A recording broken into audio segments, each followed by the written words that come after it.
Seguimos então aqui na 24ª edição da FEMAGRE, em Guaxupé, Minas Gerais. E agora eu vou falar com o presidente do Conselho Nacional de Café, Silas Brasileiro. Silas, a feira acontece em um momento que o setor cafeeiro, vamos dizer assim, está muito apreensivo, né? Os preços estão bons, mas e com relação à safra? O que podemos esperar dessa safra 2025? Rafaela, posso falar um pouquinho mais? Como é que está o seu tempo? Pode falar. Então vamos começar. Os desafios são muito grandes. Por que os desafios são grandes? Nós temos hoje na área federal, é onde nós militamos diariamente, uma divisão grande dentro do próprio Palácio. Alguns querendo taxar o café na exportação e outros liberando, inclusive, a taxação para a importação. Então imagina a insegurança que nós temos. O governo ainda não teve a sua base constituída dentro do legislativo. Então está muito solto ainda e o legislativo, inclusive, agora disputando a questão das cadeiras e essas cadeiras que estão lá sendo mudadas, inclusive agora com os acertos para as comissões, que é o que chama a atenção, também ainda não está em pleno vigor, em plena atividade. Bom, nós temos um judiciário hoje extremamente prepotente. Então, veja bem que os desafios são muito grandes. Mas aí e o café? No nosso caso, os preços praticados hoje são elevados, são preços bons, preços remuneradores.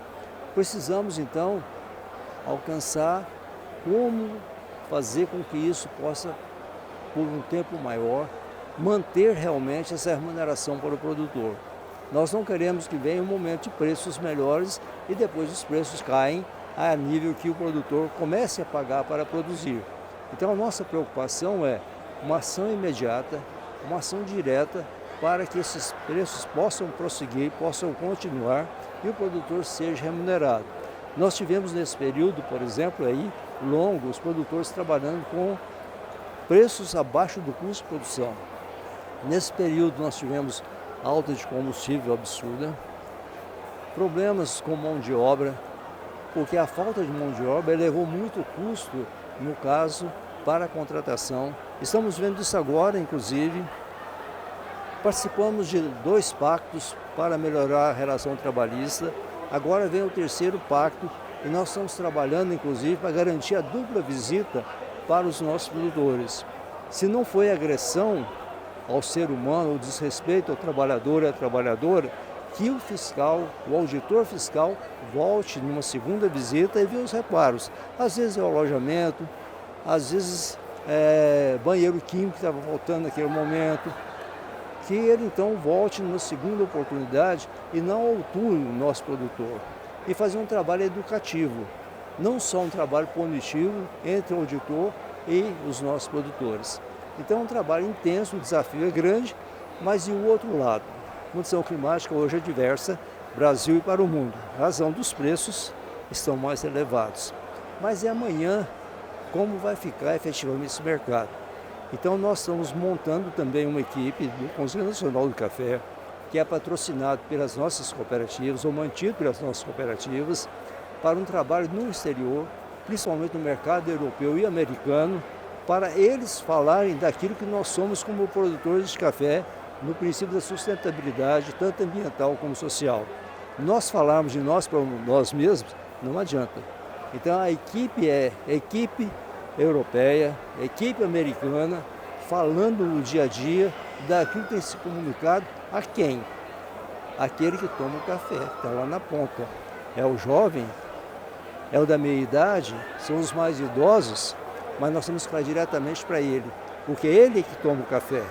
Ele que tem esse hábito no dia a dia, que tem que, efetivamente, cada dia aumentar mais.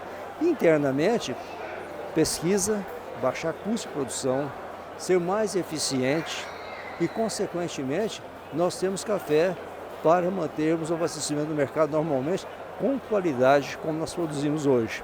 O Brasil hoje é expoente na qualidade da produção de café. É a melhor bebida de café que tem no mundo, é a brasileira.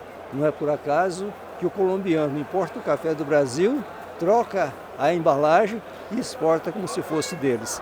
Esse é o Brasil que nós queremos, é a cafeicultura que nós buscamos, sustentável, com renda, com geração de emprego, fazendo com que efetivamente não haja espaço para outros virem ocupar. mas o aumento progressivo do consumo de café seja abastecido pelo nosso país, pelo Brasil.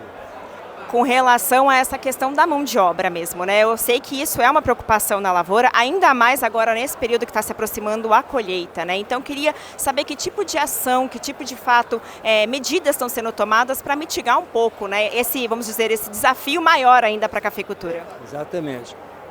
Olha, primeiro com relação à contratação fora do estado de Minas Gerais. Nós somos os maiores produtores, mas não temos a mão de obra aqui suficiente para fazer toda a safra, toda a colheita.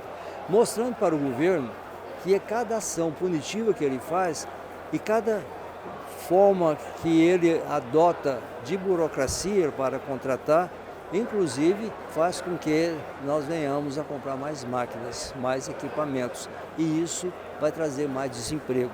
Então, mostrando essa realidade que nós temos que ter dentro do país a compreensão que tanto o empregador quanto o trabalhador, um depende do outro. E nossos trabalhadores e trabalhadoras serem convencidos que a formalização da carteira é uma garantia para eles, inclusive no futuro, na questão social, e para os empregadores também. Então, vamos divulgar mais, nós vamos investir mais. Temos que investir mais em vocês, que são os porta-vozes, que levam realmente as mensagens para aqueles que estão bem distantes e não estão participando aqui. Então, nós admiramos muito o trabalho que vocês fazem. Notícias Agrícolas tem sido algo diferenciado, tem credibilidade e faz com que aqueles que estão participando, vendo o que está sendo noticiado ali, possam crer que há uma necessidade de proximidade entre governo, uma compreensão maior entre o MDS, entre o Ministério do Trabalho, entre os sindicatos, entre as cooperativas, para que todos possam ser beneficiados. Acho que sim, esse é o grande pleito nosso. Então, temos que aperfeiçoar aqui internamente e temos que trabalhar lá fora para mostrar realmente como esse café brasileiro é produzido.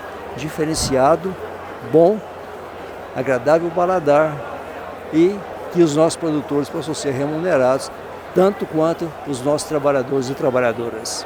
Para a gente finalizar a entrevista, o senhor comentou sobre a questão, de fato, do nosso café ser conhecido mundialmente, né? E mesmo diante de tantos desafios dessa safra, principalmente, o café brasileiro segue aí sendo referência em sustentabilidade e qualidade. Vamos seguir assim durante esse ano?